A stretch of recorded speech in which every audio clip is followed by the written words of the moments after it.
Yeah, get it on. Got to get it on. No choice but to get it on. Welcome to the podcast. The great Jimmy Kimmel entering his seventh or eighth, seventh season. Six and a half? Where are we I at? don't even know anymore. We're in the seventh season, but getting closer to the end of the seventh. Yeah, 6.5 seasons. Wow, and they said it wouldn't last. They did. They're still saying it. I always just tell people late night is sort of like restaurants, which is because people say from time to time, "How's Jimmy's show doing?" And I say, "Good," and then I say, "But here's how late night TV is: if you're on the air, then you're doing well." Right. It's like opening a restaurant. Restaurants open and close, especially out here, every 5 minutes. And if you open a restaurant and 5 years later down the road, you're still at the same place and the lights are on and the doors are open, you're doing well enough. Yeah, unless the restaurant is like somebody's wife, a wealthy guy. His wife decides she wanted to open a restaurant, and they're actually losing money, but it keeps her out of his hair, so he continues to fund it. ABC is not that kind. Right. Yeah, but Now, it's going fine. Yes. And what's everyone else doing? Because I have no idea. I'm number one now. You are? Yeah. Who's so Conan is where? He's number I think 11 now. 11. Right? Yeah, he's number 11. And Letterman's number 2. Leno, I think, is still number 3, even though he's off the air. It's a real, everyone knows what's going on. Conan took over the Tonight Show, and Jay Leno's coming on, I think, at the end of next month. But how's Conan doing? He's doing well in the areas that it matters, which is the young demos. That's what they really sell. So that's really the most important thing. People make a big thing over the total viewers, but total viewers doesn't matter as much as young viewers do, or 18 to 49-year-olds. And what's the deal after 49?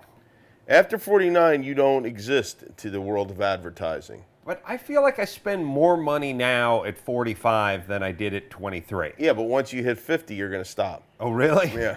Wow, I got to get spending then. Well, I think that people, you know what it is? It's set. It's not even that they spend. Yeah, it's that they set their habits. They know what products they like. They use Crest for life. Right. And if you can get them at 21, then you have them to the grave. Or even younger than that, yeah. Right. That's the way it goes. Or that's the theory, at least.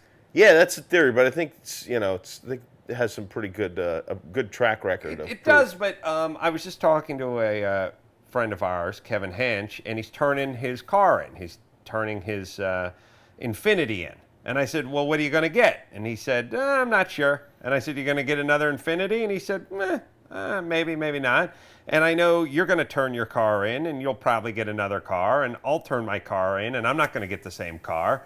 We're a bunch of guys in our early 40s who are going to turn our durable goods, big ticket items in, and I'm not an Audi man for life just because I had an Audi. I'll turn it in and get another car. Yeah, but I think you're thinking of big ticket items, which I think account for a very small percentage of television advertising. They're talking about deodorant. They're talking about, toothpaste and deodorant and soda and beer and those sorts of things that really don't change over the years. Cars change a lot. I want to share an embarrassing story that happened to me last night that I think you'd get some enjoyment out of. Okay, good. I even made a couple of notes. I was invited to Phil Rosenthal's home yesterday. Yeah. He is the co-creator of Everyone Loves Raymond, and evidently just made more money than God. Oh, he's very well. Over that show or on that show. Couldn't have happened to a nicer guy. Yeah, he's a nice guy. Nicest guy on the planet. And he invited me over to his house for movie night. He has movie night. What you do when you get rich, by the way, is you have movie night on Sunday night. And he had the guy who makes the pizzas at Mozzo or Mozza.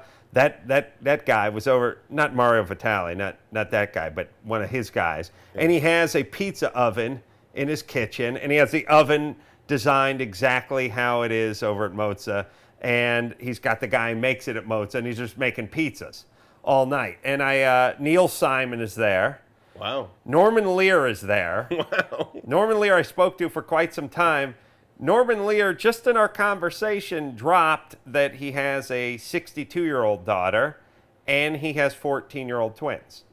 And my reply was, that is a lot of range for a white guy. And then I realized he produced all those black comedies from the 70s, and I thought maybe he wouldn't like that line. But that is he a liked ton, it though, right? Yeah, we had a nice laugh. I mean, 62. He has a daughter who's 62, and he has 14-year-old twins. That's ridiculous. It is ridiculous. He seemed like he was sharp. A 62-year-old shouldn't have 14-year-old twins. That's a very good point. He was very, although I'll be 62 when my twins are 13 and a half. You will? No.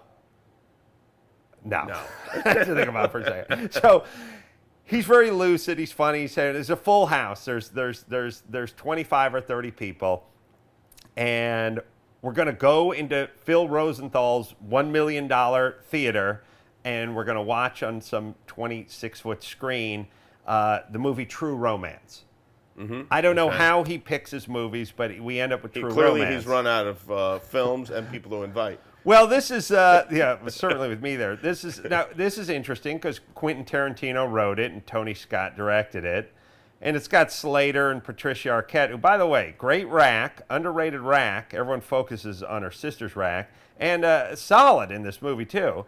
Dennis Hopper, Val Kilmer, Gary Oldman, Brad Pitt. People forgot Brad Pitt was like the stoner buddy Floyd who was on the couch. Christopher Walken.